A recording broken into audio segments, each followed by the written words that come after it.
In this video, I will show you how to replace the key fob case or shell of a Kia Sportage. If your key fob buttons are worn out, cracked, or the outer plastic shell is damaged, this is a simple and cost-effective fix that can make your key look and feel brand new again. Many people think a damaged key fob means that they need a full replacement from the dealership, but in most cases, the internal electronics are still perfectly fine. Instead of spending a lot of money on a new programmed key, you can simply replace the outer shell and reuse the original circuit board. Before we start, make sure you have the correct replacement key fob shell that matches your original key, including the same button layout. First, remove the emergency or mechanical key from the key fob. Look for a small release button on the back of the key fob. Press it and slide the metal key out. After removing the metal key, you will see a small rectangular notch hidden underneath. This notch is where you separate the key fob case. You can use your metal key or a small flathead screwdriver to separate the two halves of the key fob. Insert the metal key into this slot, then gently twist it. The two halves of the key fob will begin to separate.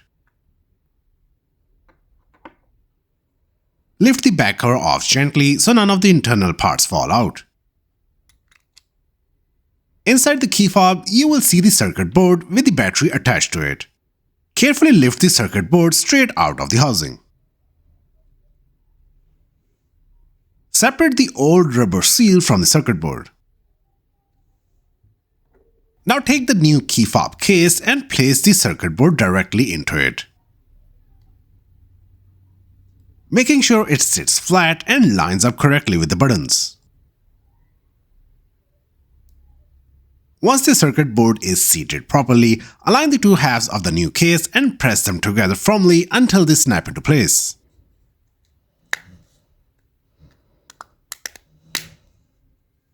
Reinsert your old mechanical key into the new case.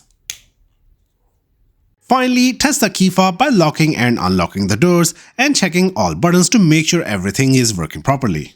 If you found this video helpful, give it a thumbs up and subscribe to WeZoin for more automotive tips. Thanks for watching.